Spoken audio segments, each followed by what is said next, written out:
Hi అండి, అందరికి నమస్కారం. మేము ఇవాళైతే మామిడికాయ తయారు చేసే విధానం. కాయలు తెచ్చుకున్నాము. కాయలు తెచ్చుకొని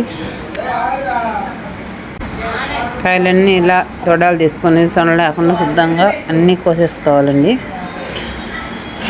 కోసేసుకున్న పాట సొనంతా కడుగేసుకోవాలి. సొనంతా కడుక్కున్న పాట కాయలు ఇలా అన్నీ కడుక్కొని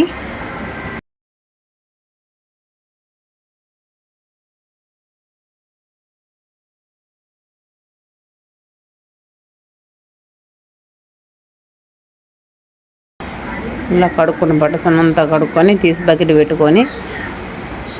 పెట్టుకున్న పాట మనం కాయలను శుద్ధంగా కడుక్కున్నాం కదండి. కడుక్కున్న పాట బకెట్కి వేసుకున్న పాట ఆ కాయలన్నీ ఇట్లా నెమ్ము లేకుండా తుడిసి ఆరబెట్టుకోవాలండి.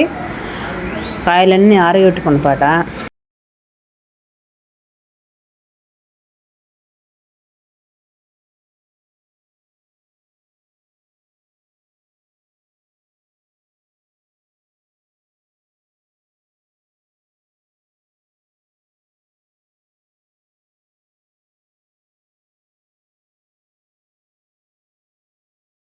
ఉప్పు అయితే ఎండబెట్టుకొని దంచి పెట్టుకున్నానండి. మిక్సీకి వేయకుండా దంచి పెట్టేసాను మొత్తము.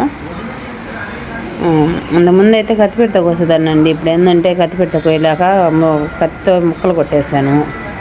మీరైతే ఎలా కొడతారో చెప్పండి.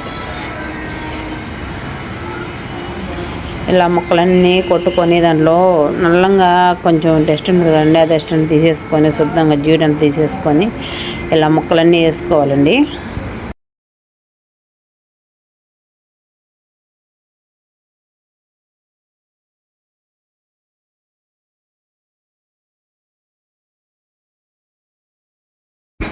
ఇలా అయితే ముక్కలన్నీ కొట్టేసుకున్నామండి. మేము ముక్కలు కొట్టేసుకున్న పాట జీడి అంత తుడిచేసుకున్నాము.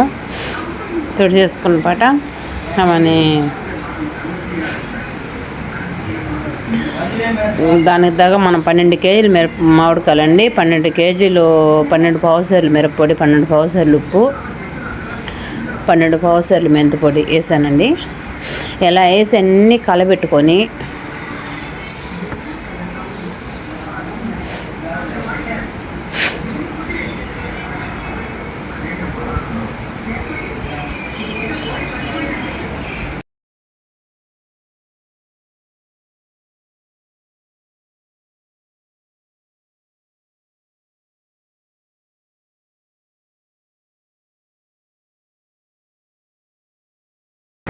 ఇలా అంతా కలబెట్టుకొని బాగా కింద పైన అంతా కలిసేటట్టు కలబెట్టుకోవాలండి. దెబ్బలతోటి పొడి మొత్తం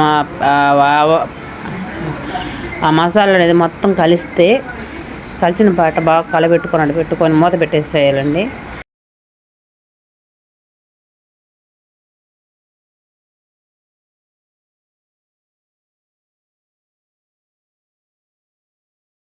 మూత పెట్టిన పాట నూనె కాసుకొని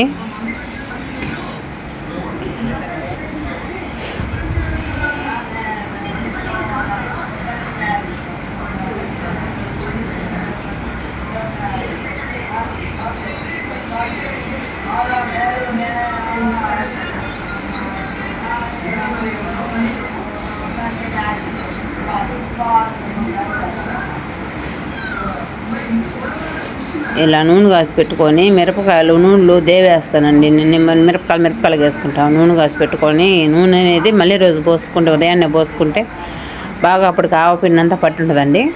ఆ పోసిన నూనె అనేది ఏంటంటే అంతా పీల్చుకొని మళ్ళీ వదిలేస్తుంది. తెల్లపాయలు ఏమంటున్నానండి ఒలిచిపెట్టుకుని 1/2 కిలో పైన ఒలిచిపెట్టానండి. అవన్నీ వేసేస్తాను. అవన్నీ అన్నీ మొత్తం కలిపెట్టేస్తూ నూనె అనేది నూనెగా పట్టుకొని మళ్ళీ వదిలేస్తుంది. మేమైతే ఇలా తయారు చేసుకున్నాం ఊరగాయ. మీరు ఎలా తయారు చేస్తారో కామెంట్ రూపంలో కామెంట్ చేయండి, లైక్ చేయండి.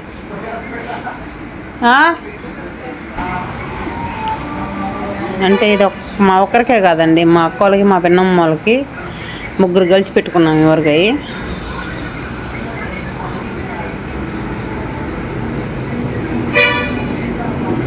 మేమైతే